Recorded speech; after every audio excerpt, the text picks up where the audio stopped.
Nós estamos lidando com uma questão muito grave. E essa questão, ela precisa ser abordada dentro de um contexto mais amplo, que são as mudanças paradigmáticas das quais todos nós nesta sala somos contemporâneos. Em outras palavras, a última vez que houve uma mudança semelhante na história do Ocidente faz 500 anos. Foi quando se passou da idade medieval para a idade moderna, do paradigma centrado na fé para o paradigma centrado na razão, do paradigma religioso para o paradigma técnico-científico. E a modernidade, quando ela surge, representa uma grande esperança de solucionar, através da ciência e da tecnologia, todos os grandes problemas da humanidade. Tanto que o advento da modernidade significou uma grande crise para a Igreja, para as tradições religiosas, a ponto do positivismo proclamar que nós já tínhamos superado historicamente a humanidade, né? A idade religiosa, a idade filosófica, e agora entramos definitivamente na idade científica, e esse positivismo influenciou todas as ideologias que tiveram ascensão durante o século XX. Acontece que a modernidade não respondeu aos grandes problemas da humanidade. Por que a gente sabe disso? Porque nós estamos na outra ponta dela. Ou seja, nós vivemos num planeta que tem 6,5 bilhões de habitantes. E segundo a ONU, 4 bilhões vivem abaixo da linha da pobreza. E por isso eu concordo com Barber. O capitalismo, ele é ótimo para 2 bilhões de habitantes, mas ele também fracassou para 2/3 da humanidade. Por quê? Porque ele não consegue responder, não direitos humanos, direitos animais da maioria da população do planeta. E quais são esses direitos animais? Comer, educar a cria, habitar, abrigar-se do frio, do calor. Às vezes, fora do Brasil, me pergunta como é a luta de vocês na América Latina por direitos humanos. Eu falo, direitos humanos é luxo. Nós ainda estamos lutando por direitos animais, que é poder viver biologicamente como ser humano. Isso não está garantizado para 4 bilhões de pessoas, segundo a ONU. E agravando ainda 1 bilhão e 200 milhões, agravados agora com o aumento do preço dos alimentos, que, segundo a FAO, vivem em situação de extrema miséria. Nós temos 23 mil pessoas que morrem por dia em decorrência da falta da nutrição elementar, de fome. São quase 1.000 pessoas por hora. Ora, a modernidade entrou em crise. E nós somos exatamente a geração contemporânea dessa crise. A diferença com os nossos avós é que os nossos avós viveram épocas de mudanças, mas não viveram o que nós estamos vivendo e as nossas crianças estão vivendo, uma mudança de época. Nós estamos passando da modernidade para a pós-modernidade. Ou seja, o paradigma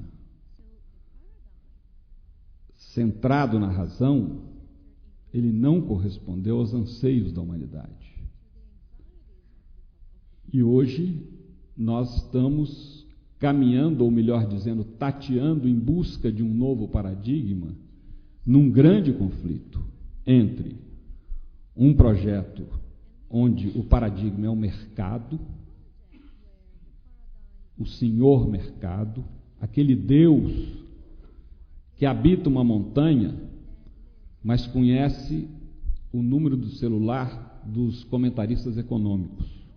eu sempre imagino que pelas 3h30, 4 horas da madrugada, ele liga para vários comentaristas econômicos, porque de manhã, quando eu ligo o rádio, quando levanto, eles já estão dizendo, olha, a fala do ministro ontem, o mercado não gostou. Sabe, o mercado realmente não aprovou, o mercado reagiu mal, o mercado... Sabe, fala-se do mercado como se falava de Deus. O mercado existe, o mercado é onipresente, onipotente, né? Não podemos fazer nada contra o mercado, porque como não pode fazer nada contra Deus? Deus é Deus, né? Como é que a gente vai reagir contra o mercado? E o outro paradigma, em conflito com esse, porque estamos no início de um processo, é o paradigma civilizatório, adotado por um dos menores países do mundo, o Butão, na Ásia, que dispensou o produto interno bruto e adotou a felicidade interna bruta. Isso é sério, não é piada. A felicidade interna bruta, ou seja, o que as pessoas mais procuram na vida, até quando fazem o mal, ensinou o meu confrade Tomás de Aquino, é a felicidade. Até quando pratica o mal. Está buscando a própria felicidade, ainda que causem felicidade aos demais. Acontece que o mercado não vende este produto que todos procuram, graças a Deus. Não é?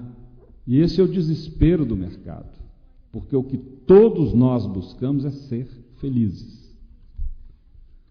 Mas como a felicidade não é um bem comprável, adquirível, o mercado tenta nos convencer que a felicidade é o resultado da soma de prazeres.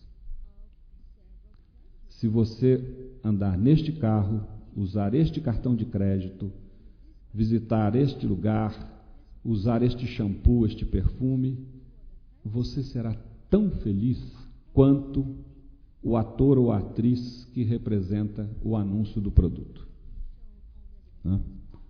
A ponto de, no Brasil, a falta de regulação da veiculação publicitária é tamanha que se permite que um atleta de futebol de renome internacional faça propaganda de cerveja. E o técnico da seleção. Exatamente. Isso é altamente grave. Por quê? Porque nós sabemos dos custos enormes que a saúde pública tem com a questão do alcoolismo. E nós sabemos que essas figuras induzem, sobretudo os mais jovens, né, à dependência química. Ora, nós hoje vivemos, portanto, na passagem de um momento da história que se compara ao conto do Guimarães Rosa, A Terceira Margem do Rio. Ou, se quiserem, o momento que viveu Sócrates. O momento que viveu Sócrates na Grécia foi um momento em que as grandes tradições religiosas já não correspondiam aos anseios do coração humano, e muito menos os gregos podiam buscar no Olimpo princípios éticos, porque eles olhavam para o Olimpo, e o Olimpo, como todos nós sabemos, é uma zorra, né? Para dizer o mínimo, é uma zorra. Aqueles deuses e deusas, né? Aquilo é o Big Brother transcendente, né? É o Big Brother transcendente. E graças a essa zorra se salvou a razão humana, porque Sócrates foi obrigado a pensar pela própria cabeça. E isso foi muito bom, mas foi condenado como herege e por ensinar o mau caminho aos jovens. Claro, porque, como na leitura aqui do Chapeuzinho Vermelho, as pessoas não tinham olhos para entender a revolução que Sócrates estava promovendo, como muitos não têm olhos para entender a revolução que o Instituto Alana faz quando joga na pauta da discussão no Brasil a questão da criança e do consumo. Ora, eu sou de uma geração que até os 13, 14 anos viveu absolutamente fora do consumismo. E eu sou de uma família que tinha condições de consumismo, mas não havia para nós crianças nenhum ímpeto, nenhuma indução ao consumismo. Nós brincávamos na rua, a televisão estava se iniciando no Brasil e era de péssima qualidade, portanto não provocava a hipnose que provoca hoje. Não havia a questão da violência urbana, por isso nós podíamos ficar à noite na rua brincando com turmas de amigos. E nós inventávamos os nossos brinquedos. O máximo de consumo, não é nem de consumismo, era pedir aos pais que, quando fossem ao centro da cidade, trouxessem martelo, prego, cola, papel, porque o resto a gente inventava. Acontece que o mercado percebeu que a criança é uma isca de consumismo da maior importância, porque ela detém dois poderes. Primeiro, o poder de dobrar pela emoção o adulto que vai comprar. E segundo, que nela é um poder, a falta de discernimento. Porque tanto esse copo d'água quanto uma bicicleta, para ela, é o mesmo valor. Eu quero. Ela não percebe que, sabe, este produto é muito diferente daquele, que é mais complicado adquiri-lo. O problema da publicidade era como transformar a criança em consumista. E eles conseguiram resolver esta alquimia. Entre os vários recursos utilizados, o mais perverso deles, a meu ver, é a erotização precoce da criança. Quando se consegue que uma criança de 4 a 6 anos preste demasiada atenção ao próprio corpo, ela está sequestrada para o consumismo. E essa criança passa a ser um ser esquizofrênico, porque ela começa a manifestar vocabulário de adultos, trejeitos de adultos, desejos de adultos, mas ela é biologicamente infantil. Agravado pelo fato de que a fantasia é o oxigênio da infância. Eu diria que a fantasia é o oxigênio da humanidade, né? Ai de nós adultos se não tivermos o nosso reduto, nosso espaço de fantasia, né? Mas para a criança ela é vital. Só que com o avanço da tecnologia e do consumismo, o Barber desenhou isso aqui muito bem, hoje aquela imaginação que eu, criança, produzia a partir de um cabo de vassoura, que era o meu cavalo, com os cabos de vassoura dos meus amiguinhos, que eram um exército, uma cavalaria inteira, hoje isso está transferido para um aparelho chamado televisão. Inconscientemente, a criança supõe que a televisão sonha e fantasia por ela. Ela transfere esse exercício vital para o aparelho que a hipnotiza. E no Brasil, a média diária de dependência das crianças à TV é de 5 horas, mais tempo que escola. No Brasil, a escola é de 4 horas. Ora, essa criança, quando chega à adolescência, essa consumista, ela tem um enorme medo da puberdade. Nós passamos pela puberdade com as nossas crises próprias dessa passagem. Hoje, as crianças sofrem muito mais quando chegam na puberdade, porque a puberdade é o momento em que a vida diz para ela: acabou o reino da fantasia, você agora vai ter que encarar o real. Mas se essa criança foi virtualmente um adulto precoce com seu consumismo, se essa criança não se abasteceu, não foi oxigenada pela fantasia, se essa criança tem um débito com a própria infância não vivida, ela não vai querer entrar na puberdade e na adolescência.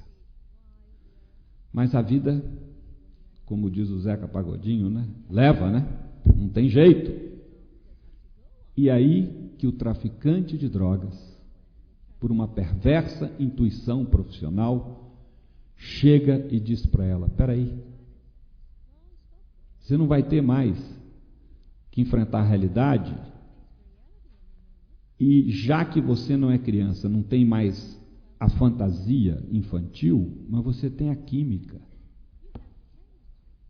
Você pode se exilar desse mundo real, sofrido, árduo, doloroso, através da química da droga. E ele entra de cabeça nisso. Por quê? Porque ele foi sequestrado na sua infância por uma máquina de consumismo que lhe roubou a alma, que lhe roubou o espaço e que cada vez mais lhe rouba a possibilidade de sociabilidade. Porque eu fui uma criança que para brincar precisava dos amigos, e hoje eu vejo crianças enclausuradas nos seus quartos, dispondo de televisão, MP3, internet, não sei, aparelho de som. Toda a relação, a alteridade dessas crianças é virtual. Claro que elas vão crescer como adultos com enorme dificuldade de sociabilidade,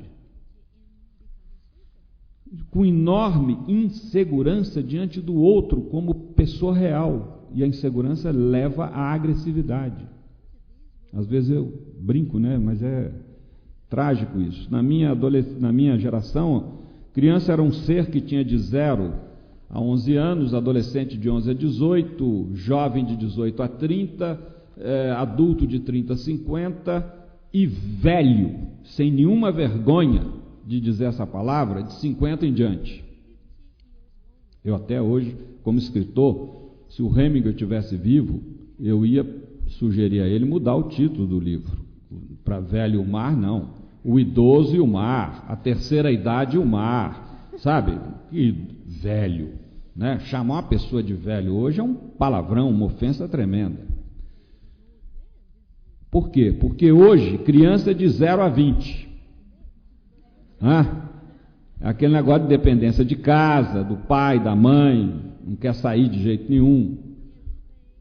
Adolescente é de 20 aos 40, não sabe o que faz, casa, descasa, entra nesse trabalho, muda para outro, né? Empresas que não aceitam quem nunca trabalhou. Você já tem que ter passado por várias empresas para ser aceito na minha, porque, né, quanto mais rotatividade, melhor no seu currículo hoje. E depois dos 40 é jovem, 70, 90, 100, ninguém sai da juventude. Então é isso que o Barber colocou muito bem, essa infantilização, quer dizer, essa capacidade que o sistema capitalista tem de nos impor o elixir da eterna juventude, que é uma grande mentira. Por que é uma grande mentira? Porque cria em nós, mas na criança muito mais, anseios irrespondíveis pela vida. E toda vez que uma pessoa tem uma ambição desmedida, ela tem uma frustração desmedida. E os laboratórios fabricantes de antidepressivos agradecem. Claro, porque o que preocupa é que o buraco no peito não é causado por razões vitais, é causado por razões superficiais, supérfluas. O Freud trabalhou o que a Bíblia já sabia há muito tempo, diz, em outras palavras, a questão do desejo. E o desejo humano é infinito. A teologia diz: o objeto do desejo humano é Deus, e Deus é o absoluto. E, de fato, a dicotomia da existência nas nossas buscas do desejo é sempre oscilando entre o absoluto e o absurdo. É claro que nenhum ser humano chega ao polo extremo dessas duas vias, mas a gente oscila. O capitalismo, ou a humanidade, nos vários sistemas anteriores ao capitalismo, conseguiu criar uns sistemas produtivos para responder à necessidade do ser humano. Então eu preciso de água, então se faz água. Eu preciso de trator, se faz trator. Eu preciso de roupa, se fabrica roupa. Acontece que o capitalismo, no seu caráter neoliberal, descobre que é preciso dar um terceiro passo, que é o passo do supérfluo. Ou seja, criar nas pessoas o desejo pelo não necessário, pelo innecessário. Fazer com que o supérfluo se torne uma necessidade. Ai de mim se não vestir tal roupa, não usar tal perfume, não andar em tal carro, agravado por um detalhe. Em toda a tradição da humanidade, nós lidamos com um problema não resolvido, a meu ver, só por alguns mestres espirituais, o que é um ser humano em sua plenitude.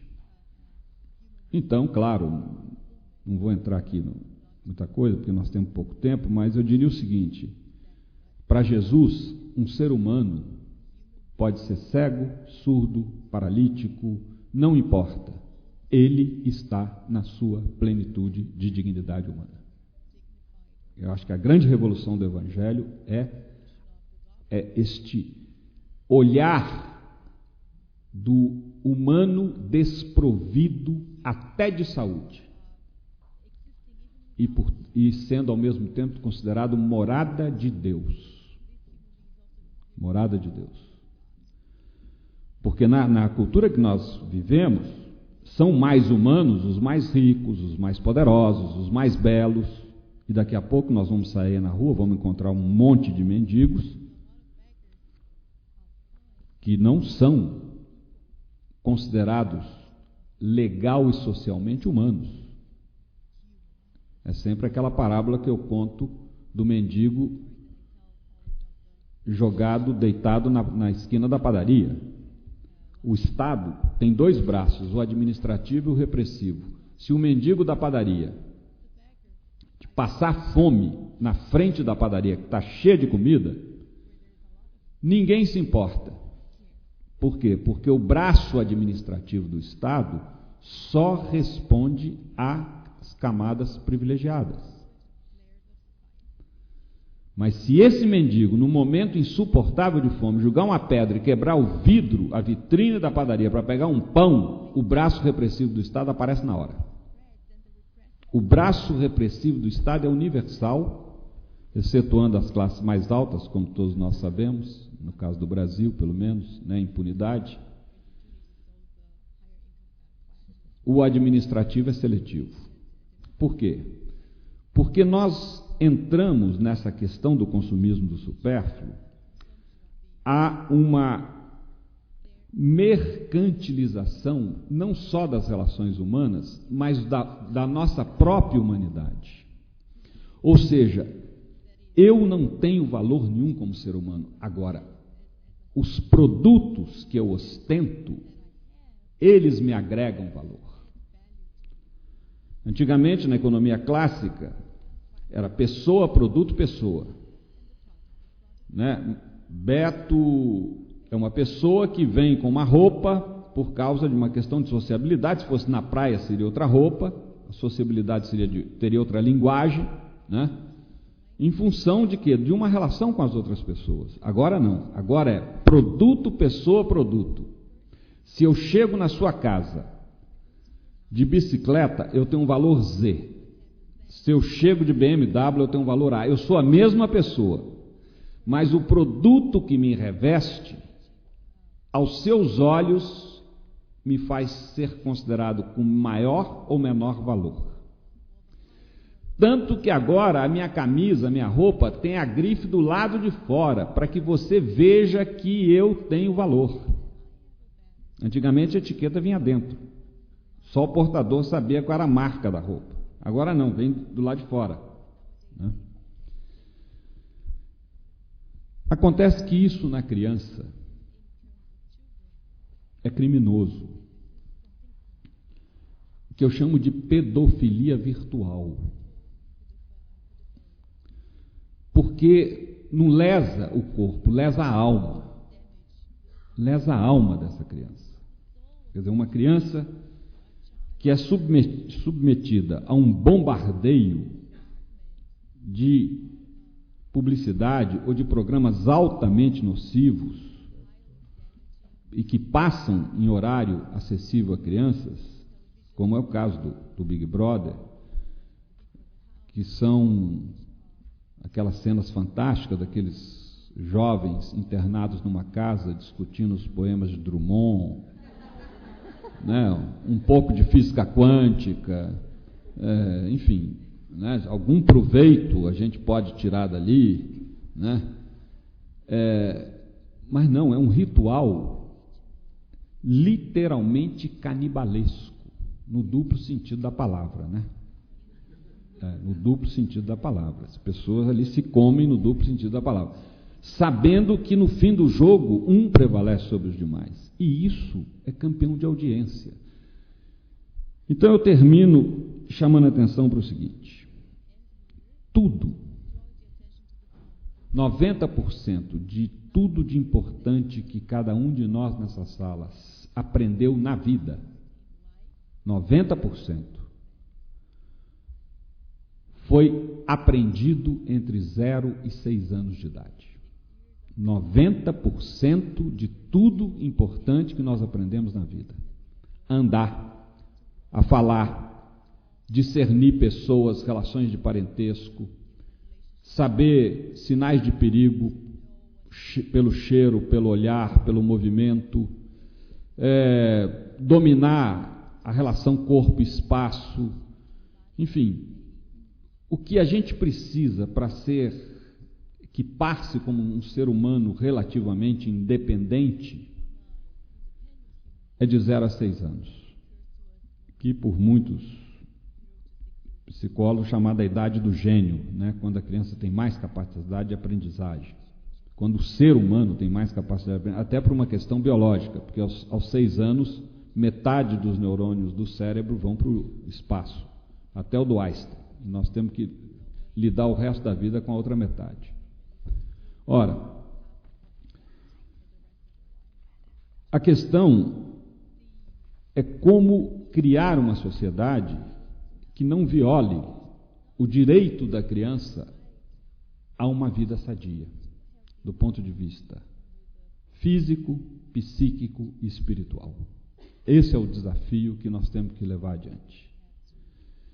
E para isso, não basta, a gente tem que fazer isso, pressionar, né, o Estado, o poder público, para que haja regulação de publicidade, para que haja o banimento definitivo de qualquer utilização de crianças em peças publicitárias, ou de indução ou sugestão de crianças na aquisição de produtos, porque as coisas podem ser feitas indiretamente também, e não importa que vão falar que é censura, vão falar tudo, porque gritam o lobby é como o lobby das armas, é muito poderoso, é muito forte, né?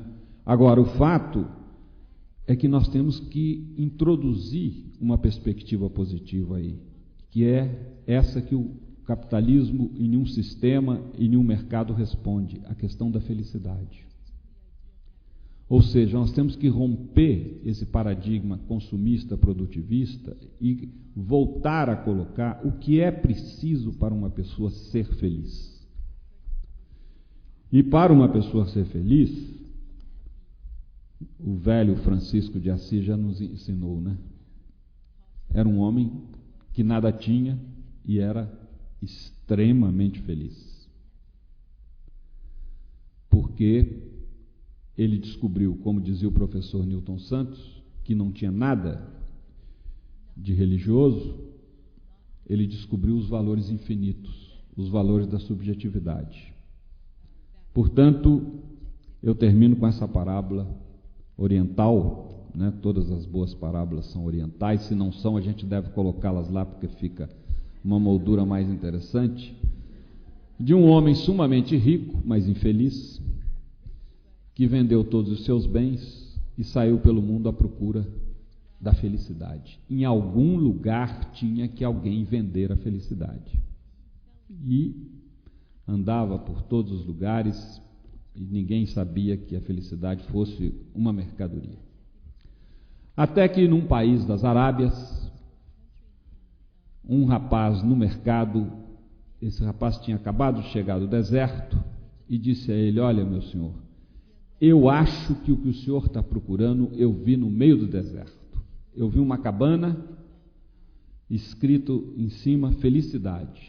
Eu acho que é lá que o senhor vai poder comprar. E o homem então partiu feliz em busca desta cabana e efetivamente, depois de muitos dias de viagem, se aproximou, estava lá escrito felicidade, e ele entrou, parecia uma loja, tinha um balcão, tinha uma mulher do outro lado do balcão, uma moça, e ele falou: aqui tem a felicidade? A moça falou: tem. Mas puxa vida, há anos que eu ando o mundo inteiro atrás desse momento e custa muito caro, não importa, o que custar eu posso pagar. Traga, eu queria ver o produto. A moça falou: não, o senhor não vai pagar. Como não vou pagar? Eu posso pagar? Não, porque aqui nós não cobramos, nós damos de graça.